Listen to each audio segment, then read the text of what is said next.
के यांत्रिकी गुण का ये लेक्चर नंबर 2 है। फर्स्ट लेक्चर में आप जाकर देख सकते हैं, उसमें 10.1 ये कंप्लीट हो गया है पार्ट इसका। ये इसमें हम लोग 10.2 से स्टार्ट करने जा रहे हैं, इससे दाब। ठीक है, यहाँ से स्टार्ट है। दाब क्या होता है? प्रेशर बोलते हैं इंग्लिश में इसको। जब एक नुकीली सुई हमारी त्वचा में दाब लगाकर रखी जाती है, यानी प्रेशर लगाया जाता है सुई को, तो वह त्वचा को बेध देती है, माने इंसर्ट हो जाता है अंदर। डॉक्टर जो सुई देता है आपको इंजेक्शन, तो उसमें नुकीला रहता है, वो अंदर घुस जाता है शरीर में। ठीक है, परंतु किसी अधिक संपर्क क्षेत्र की वस्तु, मतलब चौड़ा कोई चीज़, जैसे कि चम्मच इन्होंने बताया है कि चम्मच को अगर चम्मच का पिछला भाग को उतने ही बल से दबाएं तो हमारी त्वचा अपरिवर्तित रहती है। अपरिवर्तित मतलब अंदर तो नहीं घुसता है ना, स्किन के अंदर नहीं घुसता है, ये कहना चाह रहा है। यदि किसी व्यक्ति की छाती पर कोई हाथी का पैर रख दे तो उसकी पसलियां टूट जाएंगी। सर्कस में यह करतब दिखाने वाले की छाती पर मजबूत लकड़ी का तख्ता रखा जाता है, अतः वह इस दुर्घटना से बच जाता है। मजबूत लकड़ी का तख्ता रख देने से क्या होता है? प्रेशर डिस्ट्रीब्यूट हो जाता है। तो फोर्स लगाया और ज़्यादा एरिया पे लगा दिया, जैसे इतना एरिया पे लगा दिया कोई फोर्स, तो वो बढ़ जाएगा, तो पर यूनिट एरिया कम आएगा ना फोर्स। तो जहाँ मैन का छाती है उस पर कम फोर्स पड़ेगा, तो वो उस पर इफ़ेक्ट भी कम आएगा, उसका इम्पैक्ट कम पड़ेगा। राइट। और भी देख सकते हैं, आप बाज़ार कभी गए तो बाज़ार आप जब जाते होंगे सब्जी लेने के लिए, तो मान लीजिए आपका थैला भर गया पूरा, नीचे थैला में कुछ भर गया है सब्जी, तो लाते समय एकदम पतला ये रहता है हैंडल, इसका पकड़ने वाला पार्ट, तो कितना चुभता है हाथ में। लेकिन वही फिर आप रुमाल निकाल कर एक और रुमाल यहाँ पे रख देते हैं और ये मोटा बना देते हैं उसका हैंडल पकड़ने वाला, तो वो उतना ज़्यादा इम्पैक्ट नहीं डालता है। उतना ही केजी का तो सब्जी रहता है, लेकिन कम इम्पैक्ट डालता है। तो ये कहना चाहता है कि सेम फोर्स अगर ज़्यादा एरिया में डिस्ट्रीब्यूट हो जाए तो उसका इम्पैक्ट कम आता है। दैनिक जीवन के इस प्रकार के अनुभवों से हमें विश्वास हो जाता है कि बल के साथ साथ जिस क्षेत्र पर वह बल आरोपित किया जाता है उसका क्षेत्रफल भी महत्वपूर्ण होता है। वह क्षेत्र जिस पर बल कार्य कर रहा है जितना छोटा होगा, उसका प्रतिघात माने इम्पैक्ट उसका इम्पैक्ट उतना ही अधिक होगा।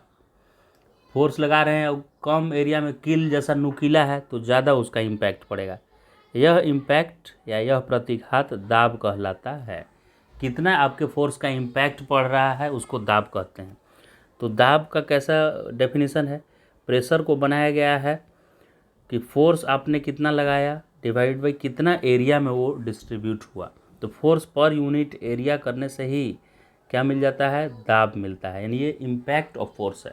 तो आप प्रेशर बोल सकते हैं कि प्रेशर क्या है? इम्पैक्ट ऑफ फोर्स है, यानी प्रतिघात है बल का।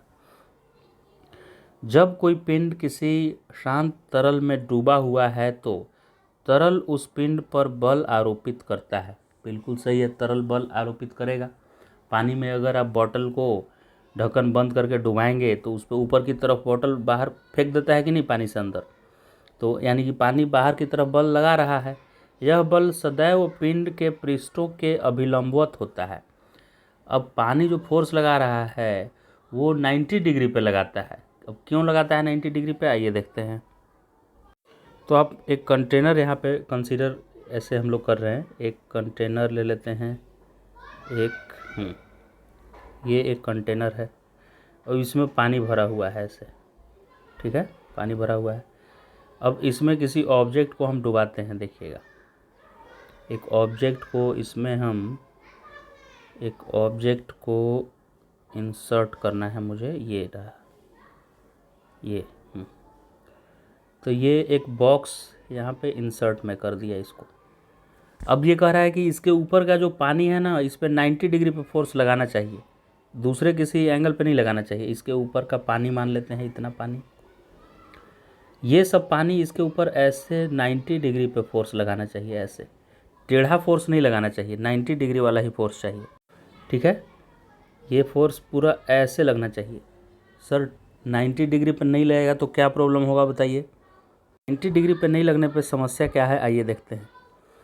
तो हम लोग पहले भी पढ़ चुके हैं पहले लेक्चर में, और नहीं भी पढ़े हैं तो अभी मैं बता रहा हूँ कि लिक्विड शीयर स्ट्रेस को बर्दाश्त नहीं कर सकता है। लिक्विड मतलब पानी अगर ऐसे है, पानी तो किसी कंटेनर में, तो उसको आप अंदर की तरफ दबाएंगे तो नहीं दबेगा, अंदर की तरफ ये दबेगा नहीं, क्योंकि अंदर जगह नहीं है, खाली पिस्टन ऐसे कर दीजिए पिस्टन, और अंदर दबाइए तो अंदर दबेगा नहीं, क्योंकि अंदर बहुत सारा मॉलिक्यूल है।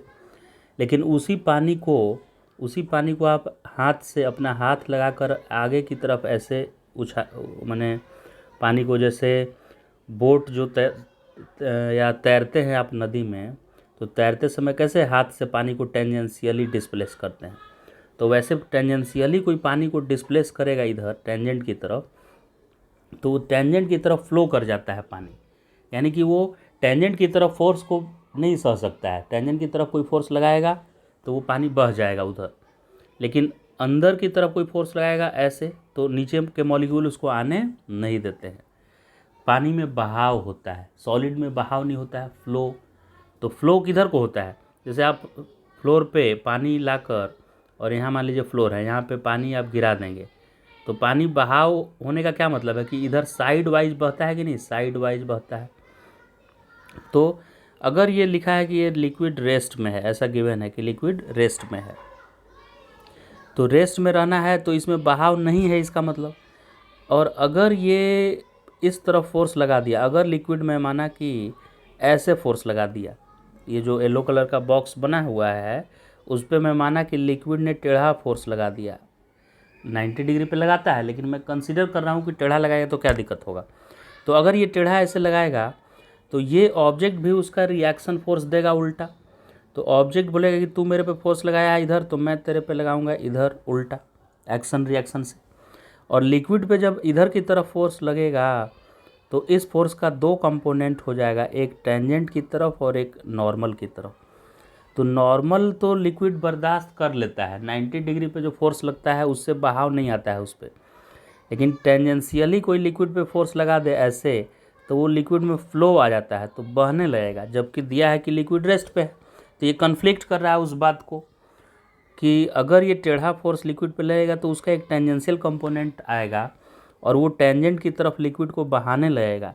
इसीलिए लिक्विड पे फोर्स टेढ़ा लग ही नहीं सकता है। लिक्विड पे हमेशा फोर्स, अगर लिक्विड रेस्ट पे है तो 90 डिग्री पे ही लगना चाहिए।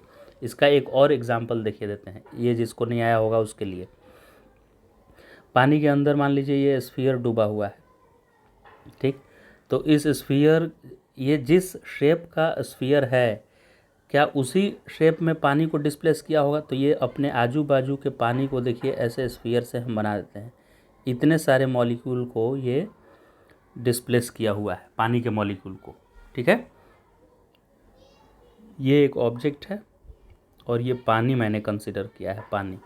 ओके, तो अगर ये ऑब्जेक्ट पे 90 डिग्री पे नहीं लगा, 90 डिग्री पे अगर फोर्स नहीं लगा तो क्या समस्या होगा, आइए देखते हैं। 90 डिग्री पे नहीं लगने पे, इस पे 90 डिग्री पे ये लिक्विड का मॉलिक्यूल ऐसे लगाना चाहिए, तो इस लिक्विड पे भी ऐसे लगेगा, और लिक्विड पे ऐसे लगेगा तो जो मैं येलो कलर से लिक्विड बनाया हूँ वो आप देख लीजिए, उसके परपेंडिकुलर है ये फोर्स क्या है, परपेंडिकुलर है येलो कलर वाले कर्वेचर के। तो इससे फ्लो नहीं आएगा लिक्विड में। कितने लिक्विड में? जो मैंने यहाँ बनाया है ना कन्फाइंड जोन में, ऐसे इतने लिक्विड पे विचार कीजिए। इस लिक्विड पे अगर ऐसा फोर्स लगता है, ऐसा माने 90 डिग्री जैसा, रेडियस के लॉन्ग, तब लिक्विड में बहाव नहीं आएगा।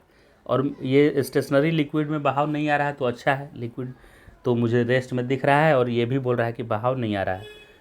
परंतु अगर वो 90 डिग्री पे नहीं लगकर टेढ़ा लगा तो क्या समस्या आ जाएगा?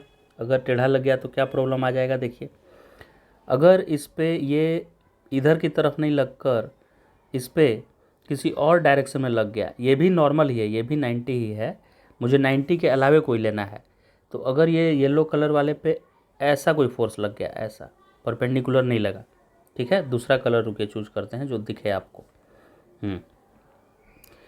ये येलो कलर वाले लिक्विड पे ऐसा फोर्स लग गया, ठीक है। तो उसका एक कंपोनेंट इधर आएगा 90 डिग्री के तरफ। कितने लिक्विड पे विचार करना है? इतने लिक्विड पे। तो इस फोर्स का एक कंपोनेंट इधर आएगा और दूसरा कंपोनेंट क्या ऐसे चला जाएगा। तो ये टेंजेंट हो गया। किस पे टेंजेंट हो गया? येलो कलर वाले पे। और टेंजेंट वाला को लिक्विड क्या करता है? फ्लो कर जाता है उधर। शेयर स्ट्रेस वो नहीं सस्टेन कर पाता है, तो यहाँ के मॉलिक्यूल में बहाव आ जाएगा। जबकि सच्चाई है कि यहाँ का मॉलिक्यूल रेस्ट में है, यहाँ के मॉलिक्यूल रेस्ट में है। तो इससे ये पता चल रहा है कि नॉर्मल ही फोर्स लगना चाहिए। लिक्विड दूसरे पे नॉर्मल फोर्स लगाएगा तो दूसरा भी लिक्विड पे नॉर्मल लगाएगा, तो उसका शेयर स्ट्रेस नहीं आएगा और उससे लिक्विड में बहाव नहीं होगा। तो अगर लिक्विड रेस्ट पे है तो वो ऑब्जेक्ट पे 90 डिग्री पे लगाता है फोर्स। 100 बात की एक बात ये हो गई कि एक कंटेनर है, इसमें लिक्विड भरा हुआ है, तो इसमें जो भी आप ऑब्जेक्ट रखेंगे, इस ऑब्जेक्ट पे लिक्विड किधर को फोर्स लगाएगा? 90 डिग्री पे। तो ये लिक्विड पे भी 90 डिग्री पे लगाएगा। अगर लिक्विड इस पे 90 डिग्री पे लगाएगा तो ये रियलिटी है। लेकिन अगर कोई सोचे कि 90 पे क्यों लगाएगा, 90 पे नहीं लगाएगा, तो 90 पे नहीं लगाएगा तो ये जो ऑब्जेक्ट है ये भी लिक्विड पे 90 पे नहीं लगा कर टेढ़ा लगा देगा। अगर लिक्विड इस पे ऐसे लगाया तो इसका एक कंपोनेंट इधर आएगा और दूसरा देखिए टेंजेंट की तरफ हो गया। तो लिक्विड के सरफेस पे टेंजेंट की तरफ आप फोर्स लगाएंगे तो जैसा तैरते हैं वैसा होता है और लिक्विड में ये बहाव ला देगा ये फोर्स लिक्विड में। जबकि ये लिक्विड रेस्ट में है तो वो बहाव नहीं आ सकता है। इसीलिए ये लिक्विड के ऊपर टेढ़ा फोर्स नहीं लगकर 90 डिग्री पे लगना चाहिए। जो ऑब्जेक्ट डुबाए हैं उस सरफेस के 90 डिग्री पे लगना चाहिए। तो न्यूटन थर्ड लॉ बोलता है एक्शन रिएक्शन का डायरेक्शन इक्वल हो, मैग्नीट्यूड इक्वल और डायरेक्शन अपोजिट होता है। तो इसका मतलब है कि ऑब्जेक्ट पे भी परपेंडिकुलर फोर्स लगना चाहिए, तभी वो लिक्विड पे परपेंडिकुलर लगाएगा। तो इसका मतलब लिक्विड जो है वो इस ऑब्जेक्ट पे ऐसे फोर्स लगाएगा और ये ऑब्जेक्ट लिक्विड पे ऊपर की तरफ फोर्स लगाएगा। तो ये 90 डिग्री हो गया कि नहीं सरफेस पे। अब इसी बात को आइए पढ़ते हैं हम लोग एनसीईआरटी में कि जब कोई पिंड किसी शांत तरल में डूबा हुआ है तो तरल उस पिंड पर बल आरोपित करता है। यह बल सदैव पिंड के पृष्ठों के अभिलंबवत होता है। ऐसा इसलिए है कि यदि बल का अवयव मतलब कंपोनेंट पिंड के पृष्ठ के समानांतर होता है तो न्यूटन के तृतीय नियमानुसार पिंड भी अपने सतह के समानांतर तरल पर बल आरोपित करता है। अभी जो मैंने एक्सप्लेन किया, यह बल तरल को पृष्ठ के समानांतर बहने के लिए बाध्य करता है। अगर 90 डिग्री पे नहीं लगा फोर्स तो किसी और एंगल पे लगा तो उसका एक कंपोनेंट टेंजेंट की तरफ हो जाएगा और वो बहने के लिए बाध्य करेगा लिक्विड को। लेकिन लिक्विड चूँकि रेस्ट में हम शुरू में ही लेके चले हैं तो बहाव संभव नहीं है उसमें। यह संभव नहीं है क्योंकि तरल विश्रामावस्था में है। अतः विश्रामावस्था में तरल द्वारा लगने वाला बल पिंड के संपर्क पृष्ठ के अभिलंब यानी कि 90 डिग्री अभिलंबवत ही आरोपित हो सकता है। समझ गए? चित्र 10.1 ए में यहाँ पे दिखाया गया है कि ये एक बॉक्स देखिए रखा हुआ है क्यूबॉइड जैसा, तो इस पर लिक्विड ऐसे मार रहा है 90 डिग्री पे। देखिए बॉक्स जैसे है उसको 90 डिग्री से सब तरफ से मार रहा है। ठीक, अभी एक किनारा में पानी कैसे फोर्स लगाएगा? तो पानी का मॉलिक्यूल इस किनारे पे 90 डिग्री बाहर की तरफ होगा तो पानी का मॉलिक्यूल उसको बाहर मारेगा, दीवार को बाहर मार के भगाएगा, भाग उधर बाहर बाहर बाहर बाहर 90 डिग्री। देखिए 90 डिग्री की तरफ लगाता है फोर्स।